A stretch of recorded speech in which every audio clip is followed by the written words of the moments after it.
Hello everyone. Thank you so much for coming here today. We are very honored to have Professor Michael Grubb presenting his book Planetary Economics today.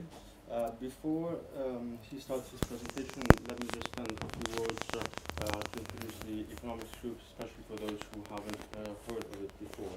So the UCL Energy and Resource Economics Group brings together UCL researchers whose work considers aspects related to economics, so the supply and demand of energy and resources. So the group was launched on the 6th of May of 2016, and in our first meeting on that day, we focused on our aims and objectives, and we provided an opportunity for economists from across UCL to meet each other. So our aims for this group are those of supporting internal and external collaboration on research studies, on multidisciplinary projects involving economics and proposals, to promote the research in energy and resource economics, to provide support to group members who are developing an expertise in economics, such as PhD students, to establish an expert circle of economists in this area, which is maybe the only area that is we are not focusing on in this year in the Bartlett, and to create a platform to explore the implication of practice of economics research and to offer a contact point for economists in this area of energy and resource economics. So Professor Paul Eakins is the chair of this group, and we have about 20 economists in our team so far. We have made close to 35 people who are subscribed to our emailing list, so please do email me if you want to keep updated about our events, such as these types of seminars with great speakers like Michael Grubb, and do let me know if you want to present in the future, because there is always space also for non-economists to present in front of economists in order to gain some feedback. That is all. So please do email me. May I now hand over to Professor Grubb, whose presentation will last 40 minutes and will be followed by a question and answer session. And there will be some time at the end for some networking. Professor Grubb will introduce his book Planetary Economics. The book covers the links between the three pillars of energy policy and economic development. This is a very interesting book which promotes a whole new perspective on the growth of countries, and in so doing it highlights the crucial contribution of energy systems and of energy policy. May I now hand on to Professor Grubb. Thank you very much. Well, thank you very much, Giorgio, for the initiative, and congratulations on the initiative of the economics group here. I think it's great. Thank you for the invitation, and thanks all for coming. And anyone who really feels they already know the book, I won't be at all offended if you want to walk out, because that is primarily what I was asked to talk about, but Giorgio assured me that it would still be useful to hold a meeting here and to run through some of the highlights from a piece of work which was actually published about just over 2 years ago, but really had taken me the previous 3 or 4 years writing it, and was to some extent built on 20 years of work in the energy and in climate fields in particular, in varied capacities beforehand. I'm going to slightly try and spice it up a little bit as well, with 1 or 2 little things, in fact also drawing upon a presentation from a couple of years back when I decided to be rather provocative.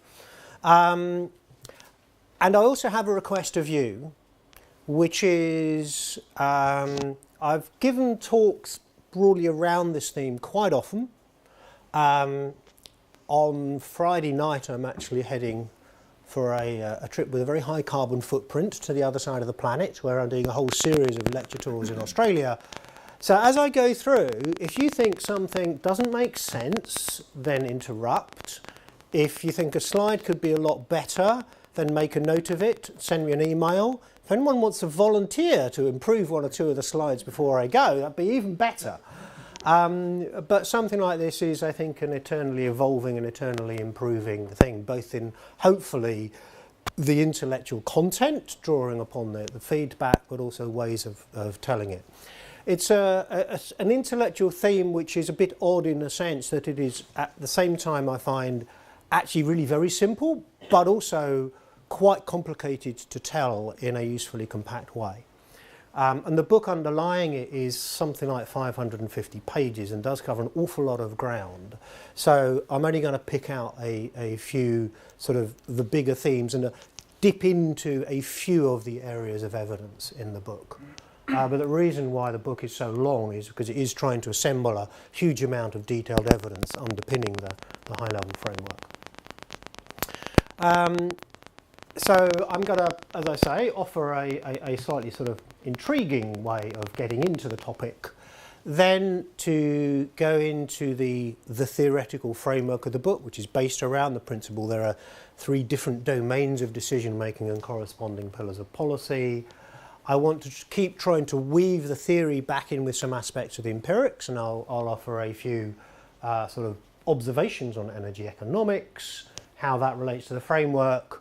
And I then want to, so I can't cover everything, zero in on some issues about the relationship of what I'd call the second and third pillars of policy, but then wind up by saying that, in my view, the real culmination of this approach is when you really get to try and think about how everything fits together. I just found it entertaining in this talk that I gave at British Institute of Economics a while ago to impose on ourselves a dose of modesty about just how bad economic forecasting has sometimes been. So this was 1999. The Economist, and of course there's always diverse views, but nevertheless, you know, a major paper of economics, the global newspaper. They like to provoke, and in that vein also they said, well, you know, oil prices now, we've achieved a global market, and that really prices should settle down and maybe, say, go down towards $5 a barrel. Now, you may know we've had a major collapse of global oil prices in the last few years. They didn't go down from anything like that. They'd gone up in the interim to over $100 a barrel and then came down to 50, which we now consider a very low oil price. So that was an interesting example, and you'll see why I just offer these couple of examples for some of the underlying themes. I won't talk you through the details, you can read it if interested. But what was interesting was the absence of either politics or physics or geology from the way that they were constructing that view. The other, much more recently, was The Economist broadly saying what was still a fairly common view that, you know, if you're trying to control climate change, and we certainly accept it's a problem, throwing money at solar energy is a ludicrous waste of money because it is so expensive compared with other things you could do. And estimated the equivalent to a price of over $180 a tonne of carbon savings.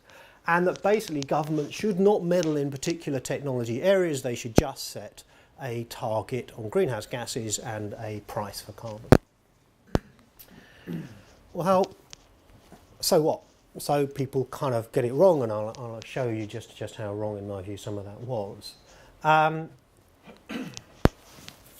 Where you'll see as I talk through how the theory and those sorts of issues play out and relate to each other. And I'll start the theory with what is conceptually an extremely simple diagram, or should be, which is to take any resource input to an economy, and resource can be a physical resource, labour, capital, energy, the ability of the atmosphere to absorb waste products or anything.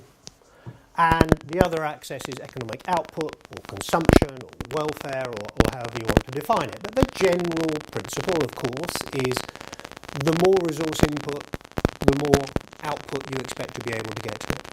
Normally, in a standard economic textbook, that's a straight line. For convenience, I've somewhat unconventionally drawn it bending because I think energy is extremely valuable to have a certain amount coming in. I think there are examples, for example, where countries have been too dependent on certain sorts of natural resources which then become unstable. Now, that is in effect often called the technology frontier, the possibilities frontier. That's a terrible name for it. It's not a possibilities frontier because there's lots of other possibilities, but it's the one defined by prevailing technologies, you might say. Technologies, to a large degree, and institutional practice are what converts inputs to outputs that we want.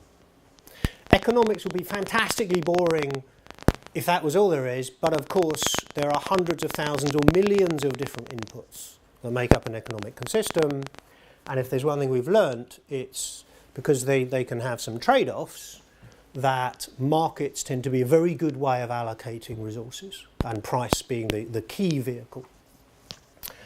But that is broadly based on the assumption that you have economically rational actors who are trying to maximise their output for the resources available, i.e. they are optimising in some way. Now, actually, when you look, I don't know about you, but I'm not sure I'm a very good optimising agent. I don't know many people who are. I don't know many organisations that are. Certainly don't many countries that actually are really effective optimisers. The reality is that most individuals, organisations and countries inhabit somewhere to the left of this line. They are not making the best use of what is potentially available, even given existing technologies.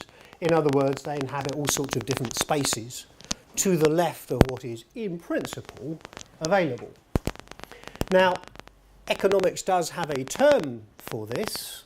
About 60 years ago, it was coined the term satisficing behaviour. It's a bit of an ugly word. If anyone's got a better word, I'm still looking for it. But it captured the sense that somehow people seem to be satisfied with not actually optimising. It's a sort of good enough, can't be bothered to try and do better. And that's the way it was perceived and called before. But it does actually to describe a lot of real-world individual and organisational decision-making. Well, to use a much more general term, and being broadly an empiricist by background, I like to start with observed behaviour. I'll say more about this in a second, so I'll call that, okay, let's just call this whole area, anything inside this frontier is first domain economics. I can call it lots of other things, which means I'm using the language of second domain economics to mean when all the agents in the system are optimising or close enough to make that the most relevant framework. Now, of course, this frontier also moves. That is actually not terribly interesting. It's well accepted. Technologies improve, productivity improves. You get more out of less over time. What is interesting is how does that frontier move? And particularly if you are worried about one of these inputs, and for example, climate change as a byproduct of fossil fuel consumption, you have a great interest in how that curve moves. How does technology move? Is it going to move in a way that just enables you to get more out of more fossil fuels or more out of less? And if so, are you in a world where inherently you have trade-offs? You know, maybe you force a price on carbon. A price on carbon, incidentally, tilts that curve backwards, which means at a higher fossil fuel consumption, you are sacrificing welfare by putting a price on it. But you could drive things down that way. Or can you actually accelerate low carbon innovation to be just as good as high carbon innovation? So how that curve moves, how fast and in what directions, is broadly what I call third domain economics. It's ultimately the economics of how systems transform. And generally you're talking about innovation and the evolution of complex systems. And that's technological systems, but also the institutional things. Now, the crucial point in this, of course, because there's lots of debate about, you know, whether the foundational assumptions of classical economics are right or wrong or whatever. What is true is that in this domain, the optimizing domain, second domain, you're broadly talking about an assumption you have optimizing behavior. It's based on relative prices, trying to maximize or minimize costs, maximize output.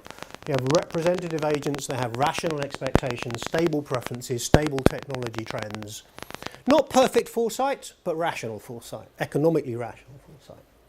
And you have, obviously, the huge body of neoclassical economics and a lot of welfare economics ultimately reflecting that.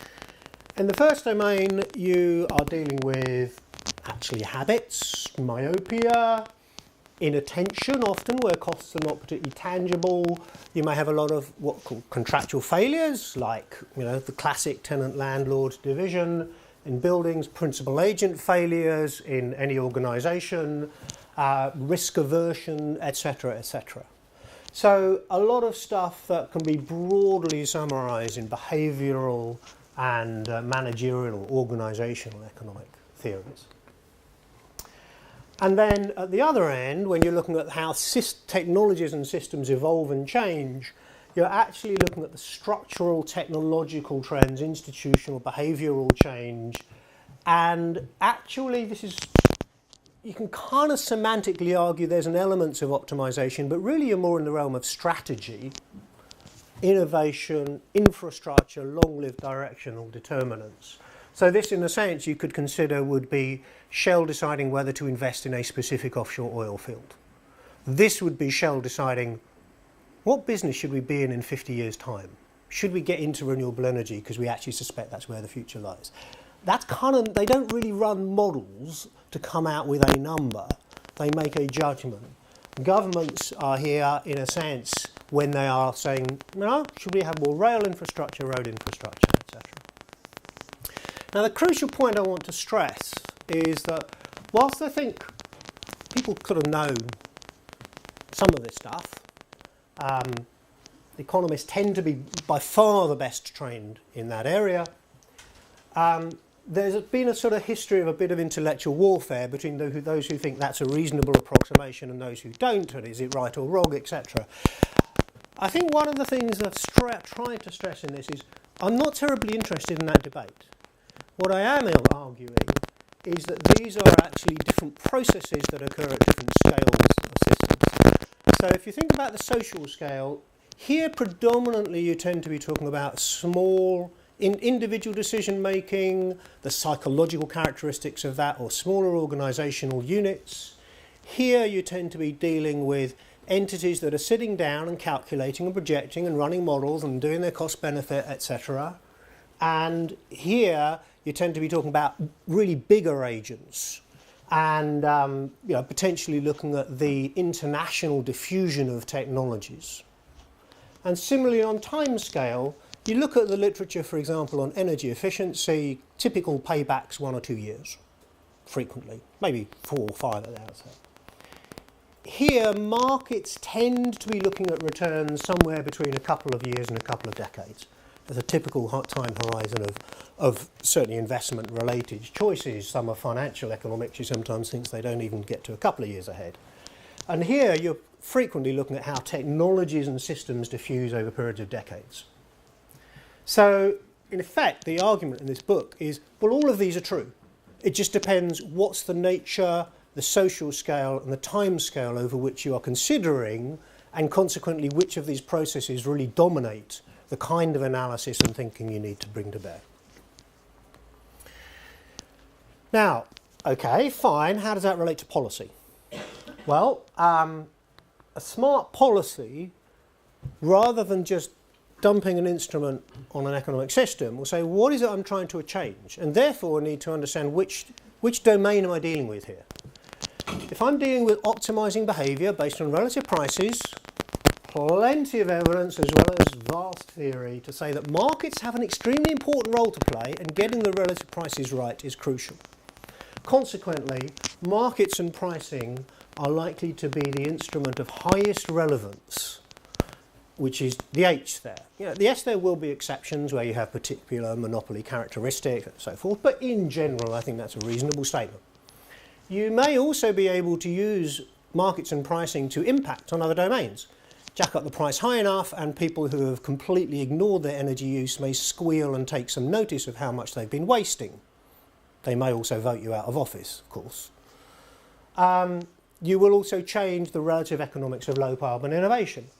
But these may, and we can come back to this, be pretty blunt ways of trying to affect the other domains of behaviour.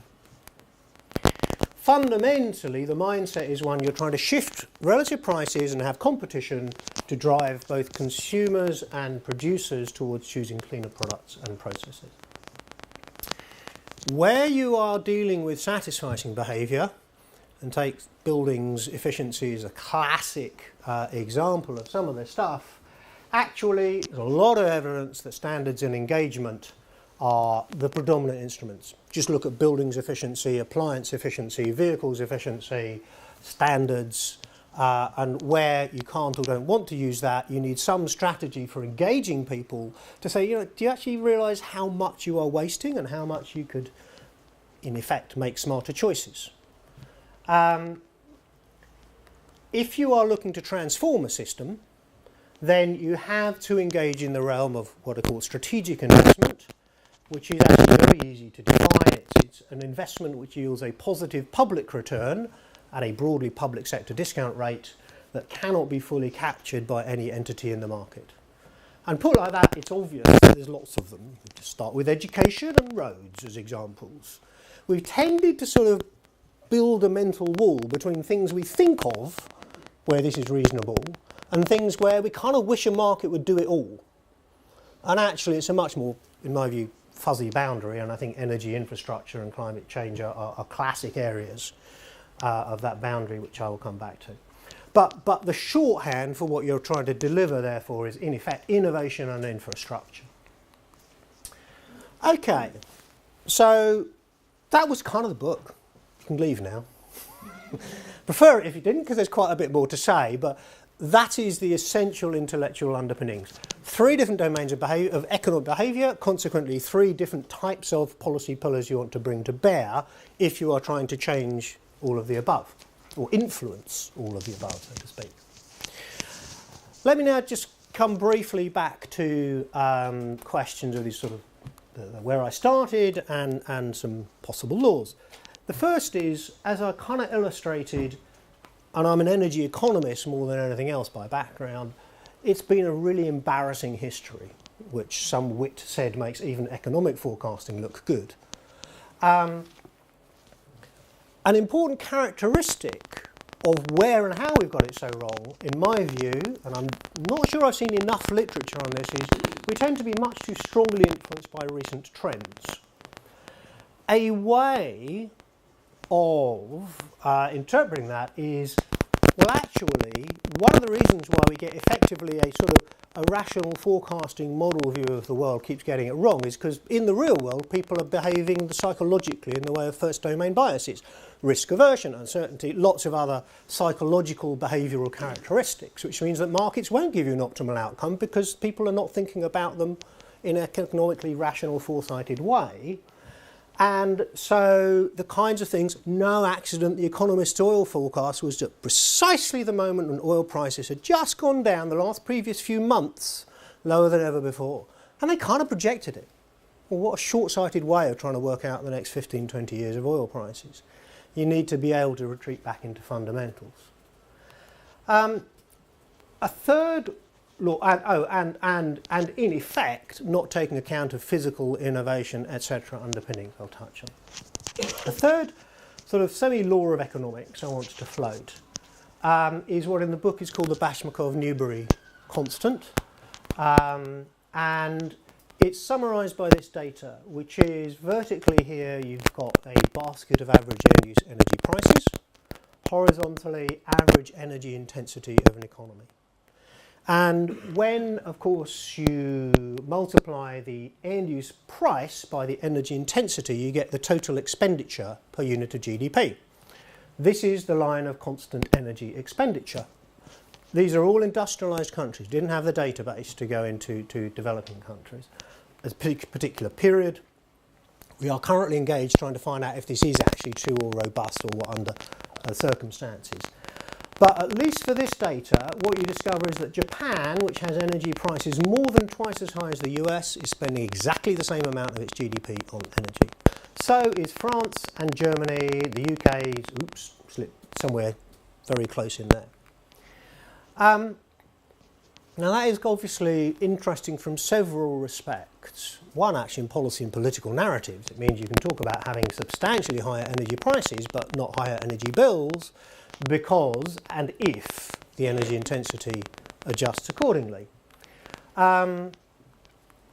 It's also interesting to note that here you have a clutch of countries whose development was defined by the idea that if you kept energy prices really low, that would be good for economic development and good for the poor suffering consumers.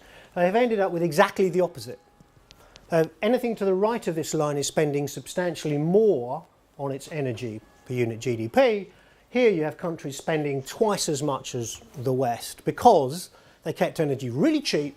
The result was they were almost entirely satisficing behaviour, phenomenal wastage, nobody really paying the proper price of energy, and when they simply could not sustain those subsidies any longer and had to try and move towards market prices, it really hurt. And they are still in the process of adjusting from that. So that does speak to the importance of pricing as part of the paper. But given this apparent constancy, which at least on the data I had available at the time appeared to be broadly true for more than a century, given sufficient time to adjust, and for most countries, if you contrast that against classic energy elasticity, how much do things change when prices, how much does consumption change when prices go up? Well, pick up a textbook. How many people here think you know roughly the price elasticity? Roughly. God, there must be a couple of people. No? Giorgio? No. Number? Yeah, of course. What is price elasticity? What is the standard estimate of energy price elasticity? Oh, no, actually. Ah, okay.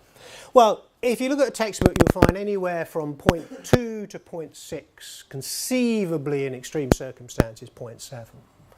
10% increase in energy price, somewhere between 2 and 7% reduction in energy use. Well, this is -1. So kind of what's going on, and I think what is going on is partly you need to take a long-term view. In effect, by implication, you are looking at how countries have adjusted over decades. Yeah? But also, if you look at, for example, the Japanese energy economy, they didn't just say, oh dear, our prices have gone up, we're going to have to spend a lot more. They had all sorts of stuff on energy efficiency standards, lots of innovation programs, and generally what you discover is that at the national policy level, you have always had these other things going on.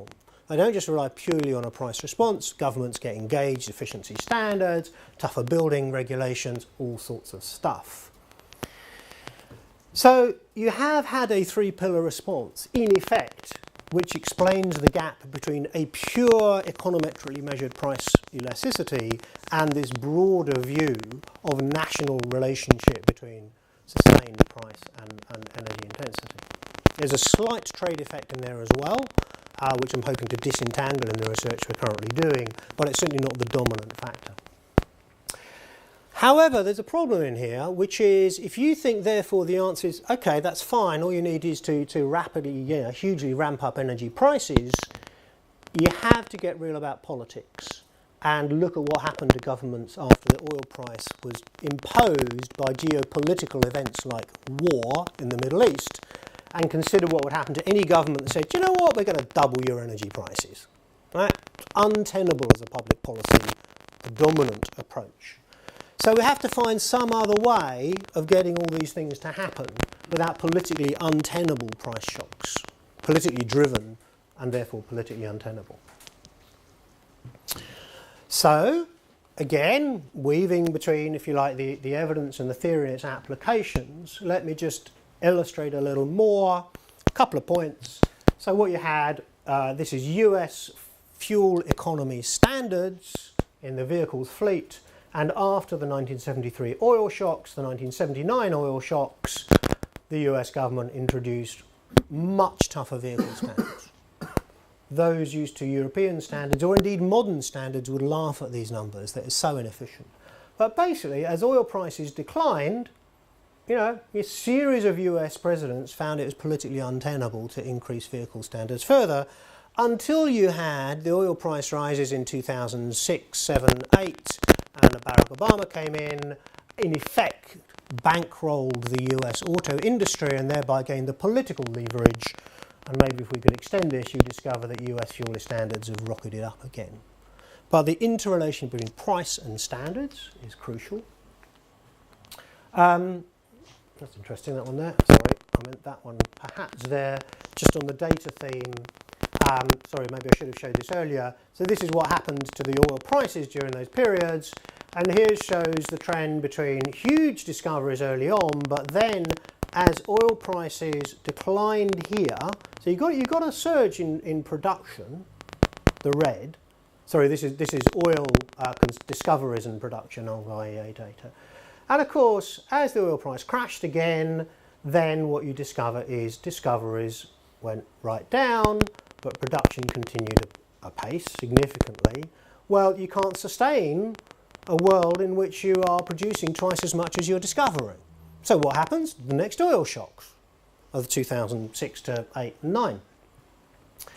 So there's a sort of instability built into the theory of the three domains, which is also to do with, you know, myopia and so forth, and its impact on innovation expenditures and so forth.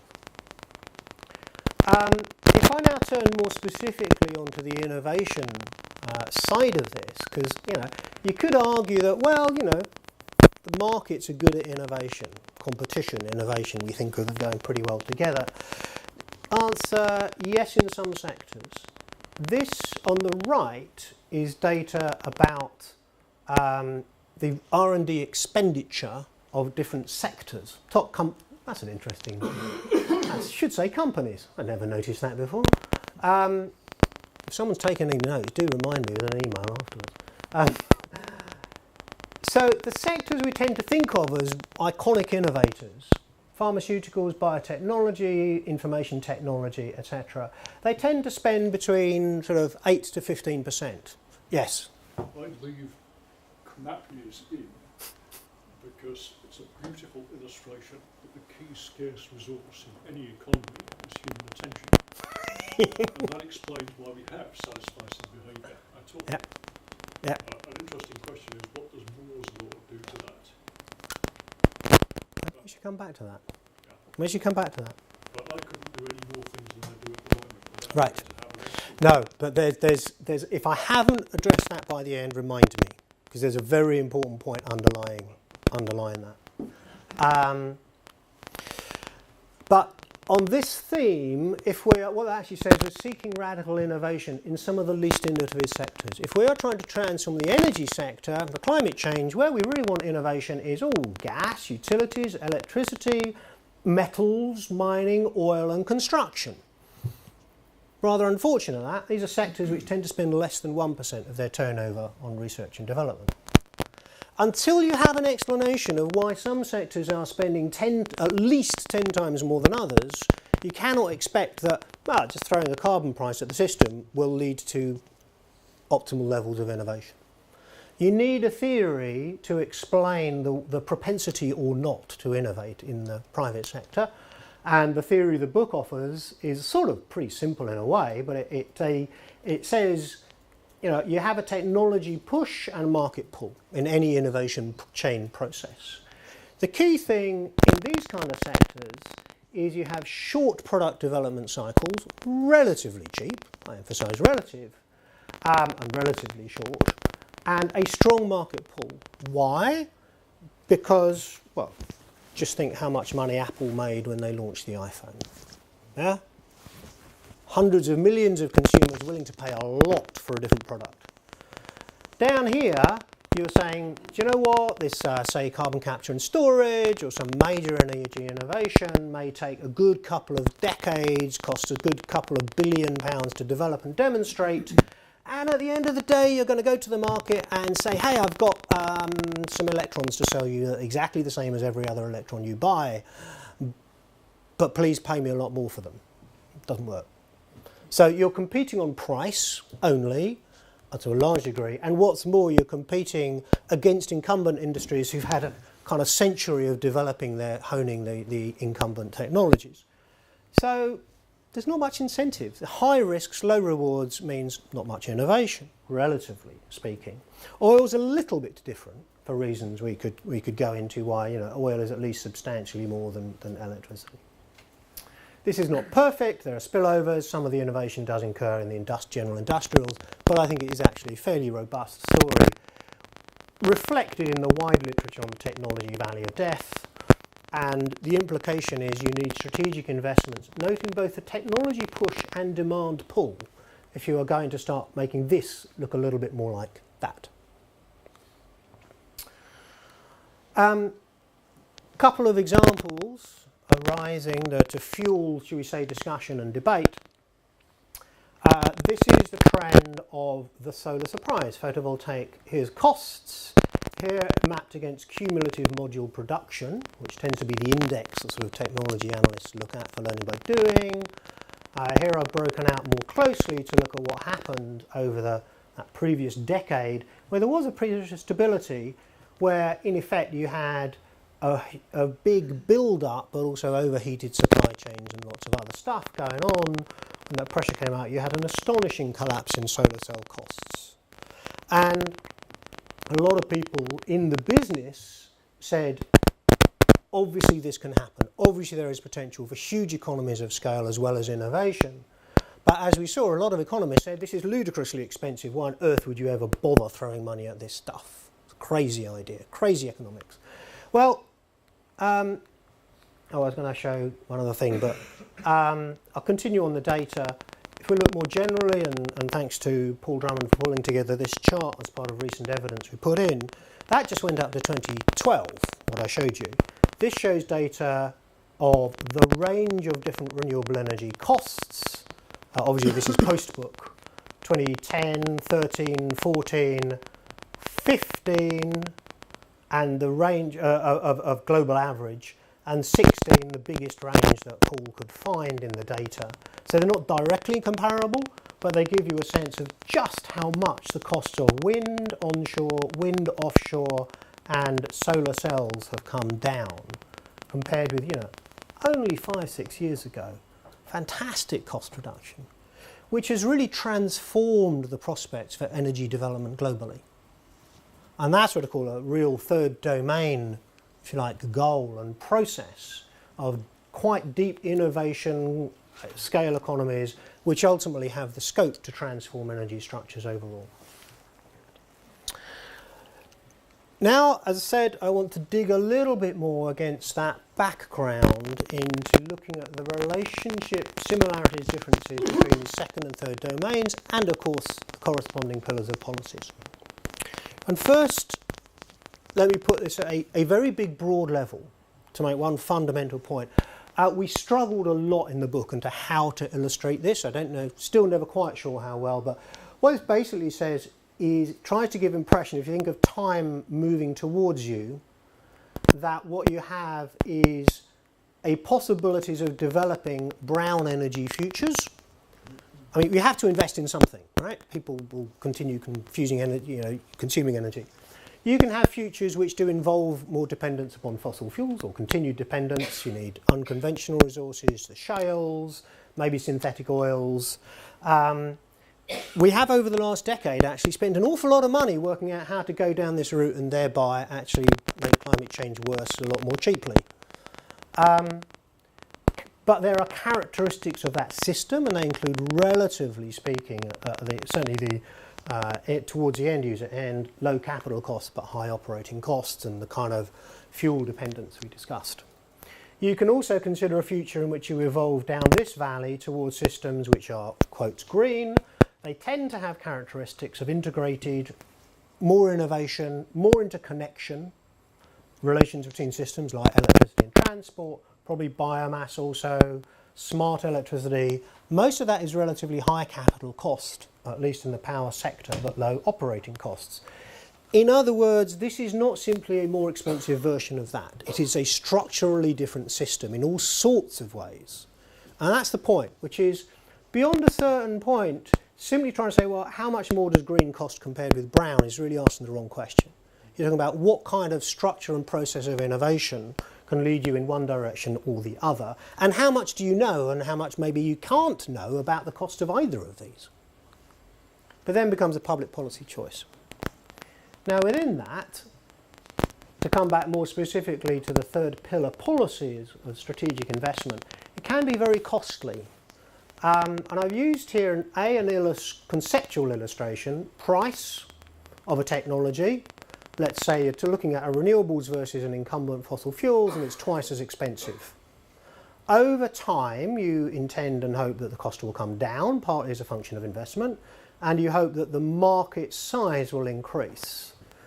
Well, the cost is a product of price differential times time times market size. So the cost involved here is sort of represented by the volume in this 3D thing. And you can see that it's not hard to imagine that the volume of benefits ultimately substantially exceeds the volume of upfront cost. But that doesn't mean this is cheap. And in fact, I would argue that North Sea oil was a case of strategic investment. We put in something like £10 billion a year for a decade. And by the end of that, we discovered, wow, we can produce oil offshore in the North Sea at $20 a barrel, whereas everyone thought it had to be $60 or $80 a barrel. And I think something like offshore wind is very similar. So it becomes a question of how much are you willing to invest up front in order to crack this technologically and in terms of industrial capacity. Which is very different from saying, well, this is twice as expensive, why on earth would we bother? So there are then a whole set of issues about beyond that. If you're going to get further into, for example, renewables, you have to start thinking about the whole system and how it deals with intermittency and variability and role of storage and da-di-da-di-da. And it gets more and more interesting and more you discover in your process of systems transformation.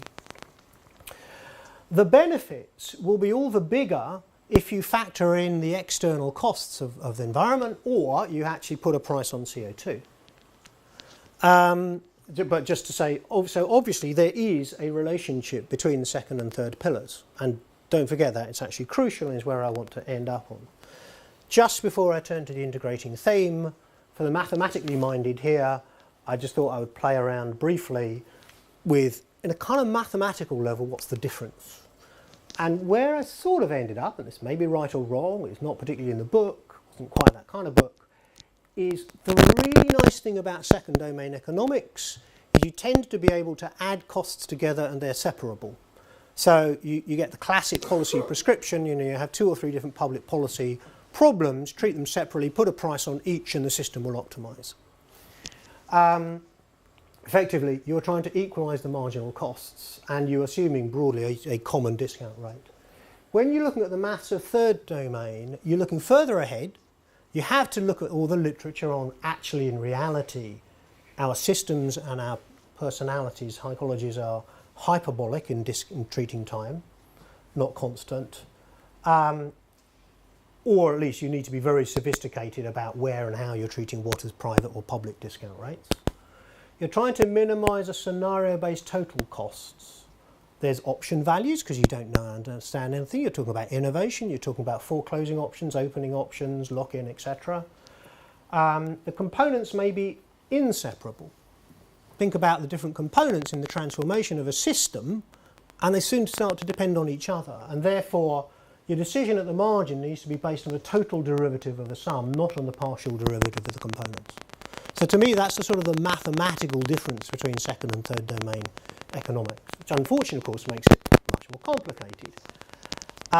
It does make it interesting in relation also to the wider macroeconomic context, and perhaps the most complex chapter in the book, chapter 11, is where the whole thing culminates towards the macroeconomic debate, where for about 60 years the engine has tended to be solo growth theories of how capital accumulation drives economic growth, and Solow himself, very, very good economist, then went out to measure his theory and said, you know, actually, very roughly speaking, it only explains about half of observed growth. And thereby 50 years of economic debate about the Solow residual, as it's typically called, and the conclusion that it can broadly be grouped into the fact that economic growth is not only about resource and capital accumulation, it's about reducing persistent resource misallocation and technological advancement in the broadest possible sense of the word. In other words, those are literally, I think, the words from Tim Besley at a big presentation to Government Economic Service, but I kind of sat in that presentation and thought, yeah, so he's basically saying that the explanation of the solar residual lies in the first and third domain economics. I think our challenge is those remain really not very well represented in modelling, because it's a lot harder, and frankly pretty poorly charted in policy. Doesn't mean they don't exist in policy. Governments actually do sort of first and third pillar stuff all the time, but there's not much of a theory upon which they base it. They just say, well, we need to have efficiency standards, or we need to fund R&D, etc. And to some extent dealing with quite a few sort of second domain economic critics saying, well, this stuff is inefficient and it's interfering with markets. So finally, in the final chapter of the book, I start to try and weave it together in terms of integrated packages. Let me say a few words. You've kind of seen this diagram, but not quite. I've now put it down in terms of the pillars of policy and clarified that the role of markets and pricing broadly is to try and align private and public returns to the extent possible. Here you are dealing with a domain where the public policy will tend to drive things that have a higher private return than public return. So there's a fair chance it will be popular, and energy efficiency usually is very popular because it saves people money. Here you are dealing with public policy that has a higher public return than the private return, hence inescapable role of governments, and that applies not just innovation but security, externalities, etc. The point to note, of course, is if your policy in third pillar is trying to accelerate this and in a particular direction, and you recognise there's a tremendous amount of inertia here, what you're actually doing is increasing the gap between where the frontier lies and where real behaviour, current behaviour is. So the stronger your third pillar policy, the more important the first pillar policy becomes. These are not alternatives. Stress again and again. And frankly, the more you can drive innovation in that direction, the easier you will find it to get prices right. Because if you're here, and a lot of people are here, and you're trying to impose a carbon price, you are reducing their welfare. If you have got innovation to swing this thing in that, then actually introducing a carbon price is fine. It's just kind of helping to pick up some of the laggards to catch up with the frontier. So there's a dynamic relationship between these processes. So there are significant common characteristics between the first and third domain as well. I'll run through those, you can see them. But the one that I did want to pick up, and I'm glad of the self-reminder, Bob, which is there's one crucial difference between what, at least a lot of what we assume about market responses, which is relative prices, you change behaviour, prices go back, you change your behaviour back again. They're reversible. The big difference is you say you've really not been paying attention to your energy use in this building and you could have much better insulation, and you say, you know, I've been really busy, I haven't paid much attention. If you get around to it and do it, and relative prices even make energy free, you're not going to take the insulation out again. Generally, similarly, if you make a big innovation, you're not going to undo that innovation just because relative prices change. So the first and third domains have the characteristic of typically being irreversible advances, irreversible improvements. And in that sense, there's quite a case for potentially kicking people quite hard, because once they've done these things, they tend to be very happy with them. But obviously, the first and third domains do differ a lot in some other characteristics. A word about, and again on the theme, interrelationships. If you think about this innovation chain I flagged, then at the tech, you could say, okay, what is the relationship between carbon pricing and, I'll use that example, carbon pricing and innovation, more specifically. Well, one is that technology push in energy, as I said, can be quite long and expensive. And in fact, it's been long and expensive, whether you're talking about nuclear power, offshore oil, offshore wind, solar, carbon capture storage. They're all long and expensive, and frequently it's a question of will the money last to see these technologies through. You could say nuclear power has been an exception. Here, what you need to pull the market pull is markets which are strategic and credible and strategically growing. And that, to some extent, is what feed-in tariffs did for a while, but which carbon pricing could do, but only if it's designed in ways to deliver that. Frankly, what we've got in Europe is almost useless for this purpose. For investment or innovation, a carbon price which, was 30 euros once, but then collapsed, and it nearly got to 30 again, and then it collapsed, and now it's 5, that's completely useless for an impact on a credible and strategically growing incentive to invest in low carbon innovation. So you kind of turn it around from saying, should we have a carbon price, to internalise the externality and cap and trade, great, to saying, is the carbon price going to be of any use? And if so, how do I design it to be useful in the transformation process? Which means that I need to be willing to discuss about the money and about future expectations. Maybe I'll skip this. For those who want to come back to it, it's kind of how I now view carbon pricing in a slightly unconventional way, because I see it nested in effect this map, matrix, whatever you want to call it. You have the 3 policy pillars, and you are thinking fundamentally about the relationship. So energy efficiency is an archetypal first pillar policy. It can help consumers manage the bills of a rising energy price, increase their responsiveness to it through engagement, awareness, etc. of energy prices and why they may go up. The carbon price can potentially generate revenues to help fund innovation programs. It will also help, if the carbon price is going up, help to reveal how close are these technologies to being able to stand on their own 2 feet and enhance the strategic value of innovations in the 3rd pillar. Third pillar, in turn, will generate technology options with which people can respond to a rising price, innovation that may enhance competitiveness in that kind of world, and similarly the carbon price can feed back into enhancing consumer attention, offering them new products to avoid carbon costs, and potentially financing, for example, buildings efficiency programs in Eastern Europe. Even better if you can get direct connections, so think here sort of rich Californians buying the first hybrid cars, and think here maybe innovation delivering smart meters and control technologies that enable consumers to respond better. But it's very much the proposition of the book is this is a policy package, and interestingly one of the sections in the book, concluding chapter, that wrote itself the most easily was one which has said, do you know what, it's suddenly clear to me why none of these on its own will work. Try any one of these, put all the weight on that, and it will collapse. For actually really quite powerful reasons, none on its own will work. You have to understand the package. Very happy to take questions on that assertion. But this broadly is what you're trying to integrate, and you can think of that, and this is perhaps in the context of a recent talk on the UK, sort of Department of Business and Industrial Strategy, these are the kinds of things you need to be focusing on as part of that strategy. Only 2 more slides.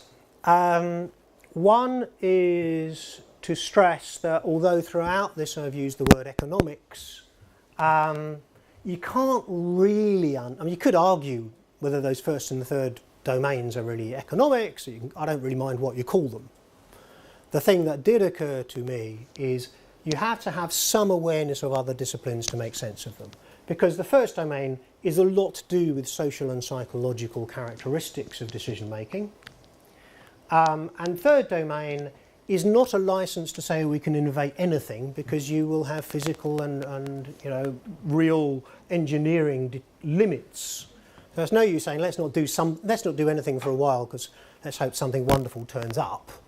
We know what the physical resources are that we have to deal with. You need to shape innovation around those. Both of those have tremendous regulatory and institutional dimensions. And there is a kind of wider analogy to be drawn in this, which I always feel risks sounding very pretentious, but I'll say it anyway, which is, you'll notice early on I stressed the different scales of this, and it does rather remind me of physics, where actually for pretty much 2 centuries we had the idea that Newtonian mechanics described the universe. Kind of described everything. And it was only when we had to really, you got a lot more evidence on the really small that you discovered it just didn't work. You needed quantum mechanics. And when you got really big, It didn't work. You needed general relativity.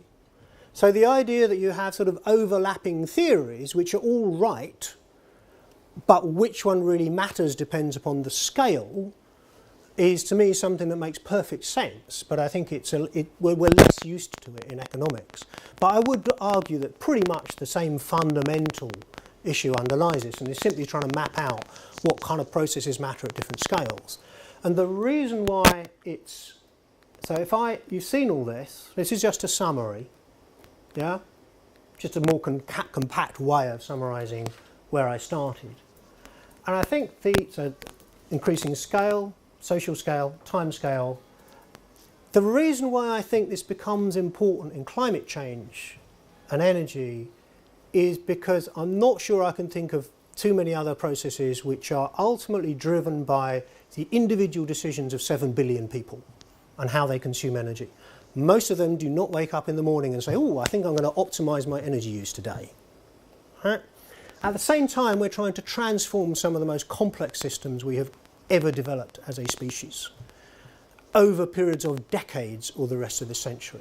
So it's kind of not surprising if we need to broaden the framework of theories that we work with. And empirically, also, I think it's no accident that we've made more progress on energy efficiency and renewable technology and renewables policy than on carbon pricing. I actually think we're in a slightly risky situation because carbon pricing has been partly discredited, and yet to me it's an essential part of the package. But I think that is a fair description of summary of both, if you like, the theory, why it matters in climate change, and where we stand in policy terms at the moment. So that's kind of it. That was the intellectual tour of the book. There's its structure. You can see it's structured around the 3 pillars. There is a website on the Climate Strategies website for those who want to dig in and see a bit more, and open for questions. I have spoken a bit too long, but hope you'll forgive me. Absolutely. So thank you so much, Thanks. Michael. If you have any questions, please.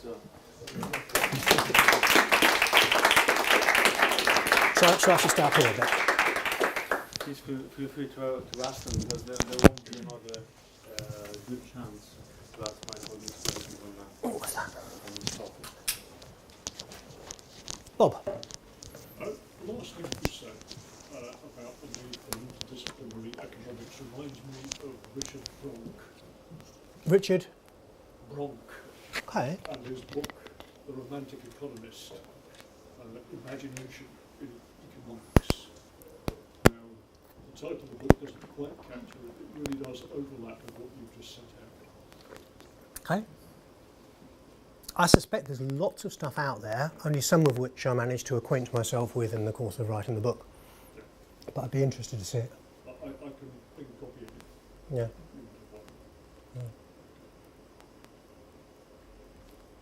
Could you say a bit more then about the assertion, which I think is how you put it, that if you lean on any single one of the pillars, then it collapses, and that you sort of suggested that there were quite almost fundamental reasons for that. So I'd be interested to hear a bit more about that. Sure. And it is against the fact, I suppose, in quite a bit of my career, I have come across different communities who are utterly convinced that carbon pricing was the answer, and others who said, no, rubbish, energy efficiency is the thing that will save us all money and save the planet at the same time, and others who said, all of that's rubbish, we just need radical innovation because everything else is going to be too difficult. And the reason why energy efficiency won't work on its own is because what you are doing is making it cheaper and cheaper to the consumer to do stuff with energy. So the consequence is they're going to care less and less and less about how much energy costs, and they'll just do more of that stuff. So in effect, rebound will kill it. And even if rebound doesn't kill it, if you think about the implication in policy terms is you're expecting governments to get more and more detailed micro interventions to force people closer and closer to the frontier. And at some point, either the institutional or the implementation complexity or the politics of it become unsustainable. You know, do you really want government poking its nose into everything that you do to make it as efficient as possible? So efficiency doesn't work on its own. carbon pricing doesn't work on its own, or markets and pricing doesn't work. Partly, I showed some of the data on the very limited efficiency response. The fact that what you are really doing, if you don't have innovation corresponding it to, is, well, you are jacking up prices. You're jacking up bills for people as well as their prices. You're not really helping the system adapt. So their bills do go higher and higher. And whilst you do have what is intellectually a very persuasive case that, yeah, but it's better to tax bads than goods, and you reduce labour taxes or something, that has really struggled to work politically, because I think the only places it's worked where people really trust their governments a lot, like Scandinavia, to do sensible stuff with the revenues and to stick by their promises. And in most countries don't work that way, so all they see is energy prices are going up and the government's going to drive them even higher, and it's regressive, people squeal, people backlash, and you see the phase we've been through, a political backlash against high energy prices. And the idea that governments could impose that for the reasons of climate change, I think, is untenable at the level required, and half of industry would go abroad unless you'd worked out how to tackle the carbon leakage issue. We could spend a lot more on that. And I think the innovation doesn't work on its own because it's kind of, it's all push and no pull, in summary.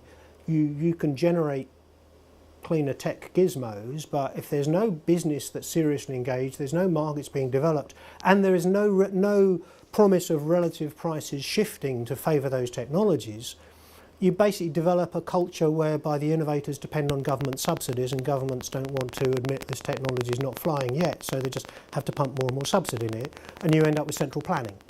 And I don't think that works either.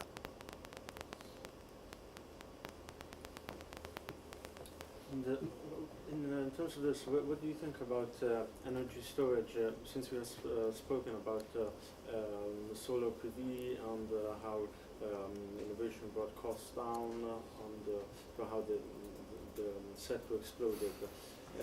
Energy storage is a little bit different because it includes many more technologies. These are both consumers and generators. They are recognized as generators. There are many different problems, and it's a very particular type of technology. Costs are very high because we are still at the beginning. Energy storage is still not known, but it is very difficult to think that storage can compete with other generators, such as flexible generators in the future for any sort of activity, balancing or ancillary services.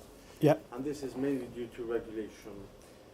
Did solar have these types of problems related to such a strict regulatory control, or is it something very related to the fact that storage is so special?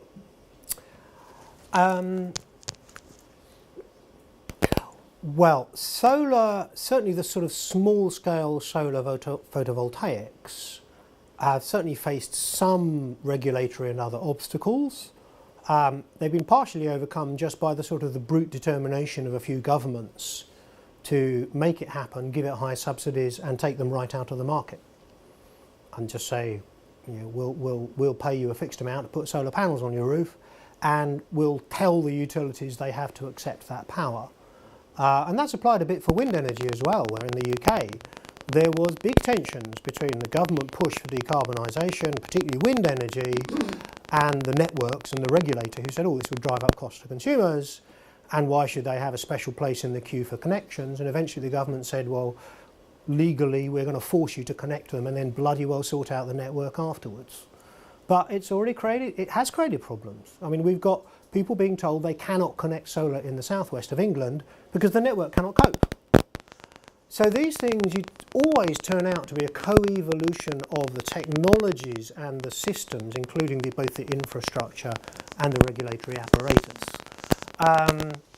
And solar has been, to some extent, sort of forced into the system in certain areas, overcoming those obstacles. I think storage is, you might say, the next evolution of all that, and a much more complex one, because it involves far more complex regulatory issues. interestingly, it's not obvious that there are fundamental physical constraints as to how far storage technology can evolve. I just don't think we know quite what the limits are, and that makes it really interesting. The other thing that makes it really interesting is, of course, you realise storage is not just storage. I mean, or rather, electricity storage ain't just electricity storage. It's a sort of facility that may have multiple different roles in multiple different applications, including in your car. So you begin to think about the interrelation between the electricity and the transport sectors, and then how do you regulate that? But I think it's absolutely fascinating, storage. I do myself as well. That's why I'm working on it now. But the thing is, why is solar and wind? Why do they are they supported so vast by subsidies? One said there's no such point that's been made about energy storage. Why storage can actually help these technologies? Well, electric vehicles have benefited a lot from subsidies. You're also getting spin-off from laptop technologies and others. But yeah, maybe Rob has a fuller answer. Maybe. What I wanted to say, I'm just reflecting slowly. I'm about 10 minutes behind your conversation. I apologise for that. On the comment you made about the relationship between innovation and prices. And it's interesting to look at where PV was innovated, the markets in which PV moved forward. One of the first markets was the watch. And obviously it's inconvenient to have a home electrical connection or to carry around enough old-fashioned batteries to drive your watch, and so a PV watch makes a huge amount of sense. And what you've got there is a market where all the alternatives to that little scrap of PV are much more expensive, one way or the other. Mm-hmm. So you have a high price premium for little scraps of PV for your watch, for your hand calculator and so on. The other market that drove this forward was obviously the space race. And space technology generally, where it was even less feasible to connect these things back to the grid. Out of the question. And launching stuff, launching fuel into space, which was the alternative to launching EVs into space, is hugely expensive. So you have a huge price premium for what it takes in that technological area, in that technological niche. And now you reflect back and you think about the things that drove Gail's beautiful description of the transition from sail to steam, and you can identify the same analogous niches where, for example, the mail traffic across the Atlantic, which was narrow enough for early generation steamships to get across without refueling, but wide enough that you actually wanted to know when the post would arrive. And actually, together with the British Empire, which required good communications. And I think all of this speaks to the nature of insights that emerge in evolutionary economics. There was I thought a really good, very short summary paper in Climate Policy we published about 6-7 years ago, which just kind of did a really good walk through the policy implications and said two of the fundamental issues are niche markets and piggybacking.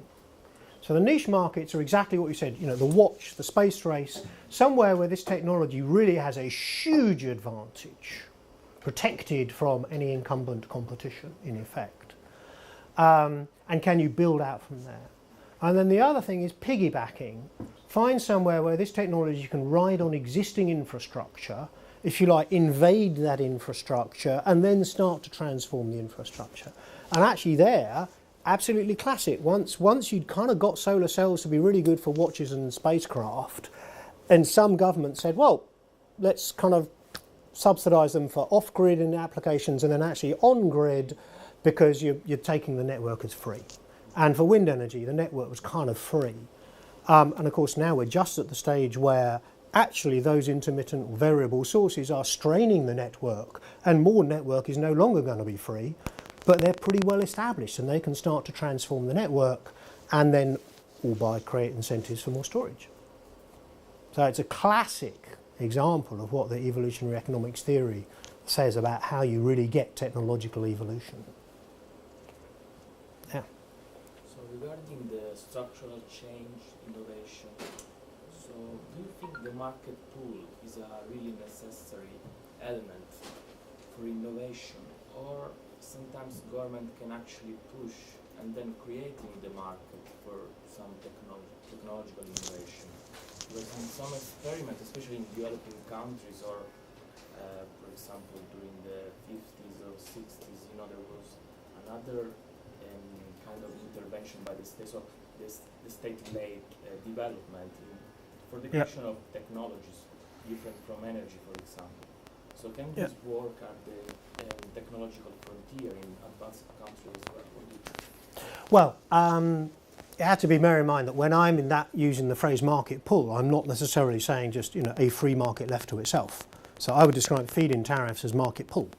Governments are creating the market that pays the private sector for producing the product.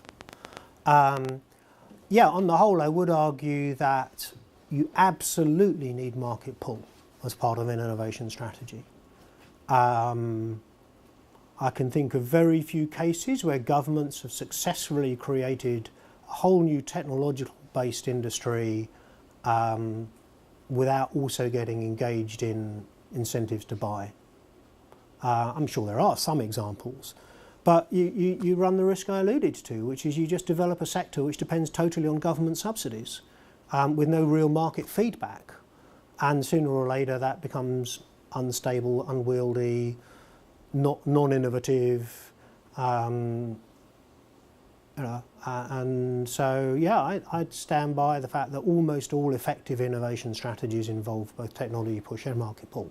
Of course, it depends on which stage of the innovation chain. I should have said there's a whole chapter which sort of develops the various stages of the innovation chain, and all of the interesting and complicated stages from a policy standpoint is all the stuff in the middle, precisely because you're having to mix private and public money in one way or another, which is institutionally complex.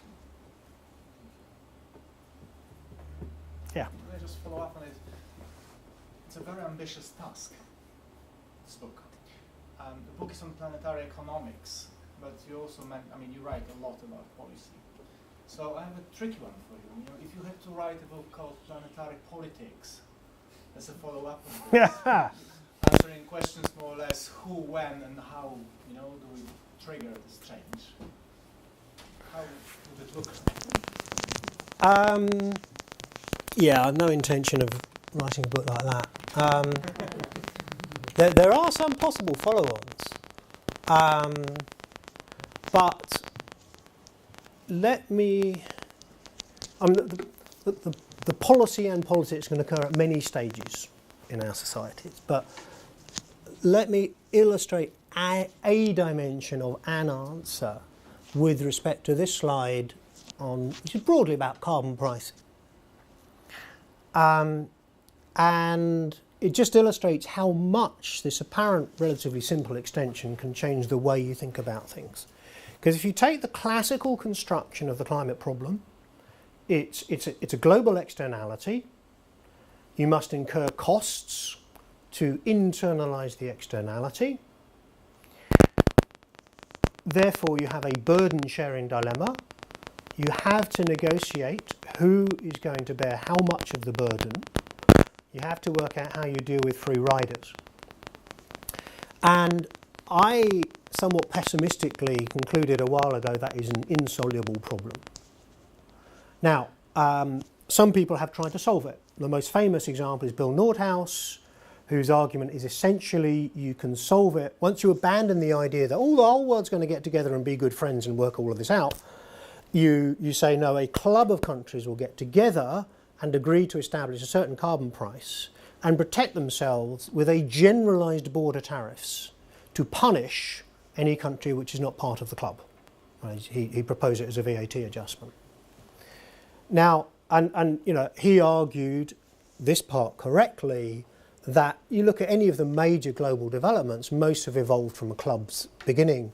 So like we have the World Trade Organization, because 50 years earlier, 24 countries got together on trade liberalization. We have NATO, which developed a club, and so forth. And I actually think that there is a major flaw in that logic, which is, you know, we did not end up with the WTO because 24 countries got together and said they would impose tariff barriers on any country that didn't join. They just focused on their own internal liberalisation. We did not establish NATO by threatening to invade any country that didn't join it, right? So the characteristic of clubs is they are created by making the internal rules attractive, not by punishing those who don't join. Yeah? None of us have to pay a fine because we haven't joined the local golf club, for example. That's not possible in a second domain world.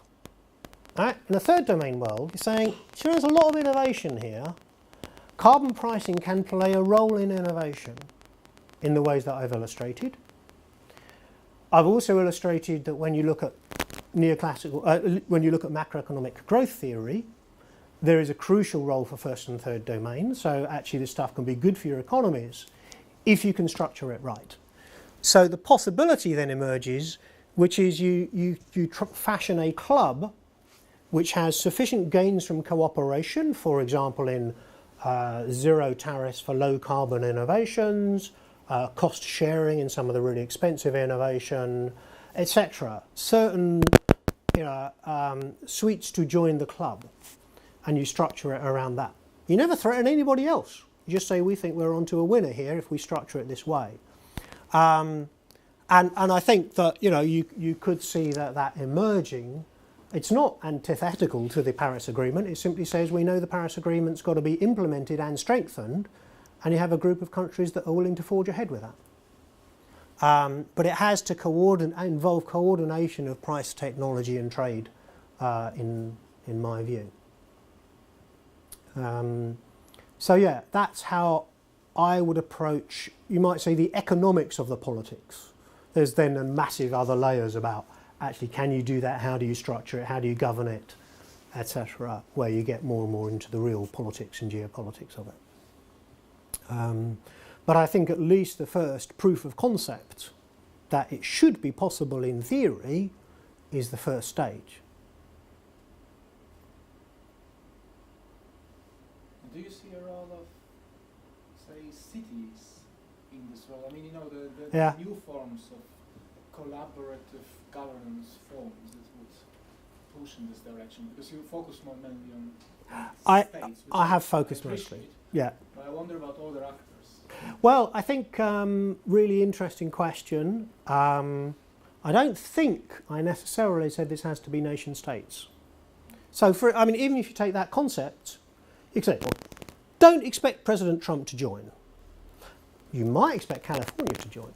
You could consider the city of Tokyo, which has actually one of the world's strongest end-use carbon pricing systems, to join, actually.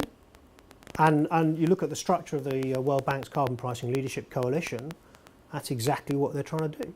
You may actually, and I've written somewhere very, very briefly, but I think you would find that you wanted one governance pillar of jurisdictions, whether those jurisdictions are nations, states or cities, doesn't really matter.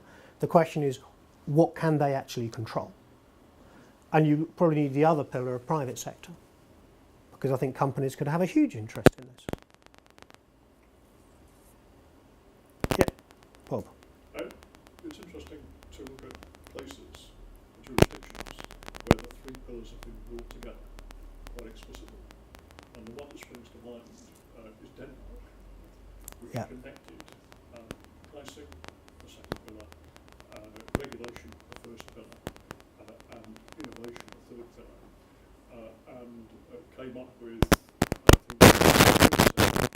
essentially a name convention. Yeah. So that then spreads to other countries which do not share that three-pillar structure. Yes. For example, you can argue that perhaps it's a little bit more difficult is Germany, which undertook the first large-scale rollout of photovoltaic, 2 buildings, outside the aerospace Mm. and watch, and effectively brought the production volumes up and the price down to a point where suddenly it was possible for the technology to jump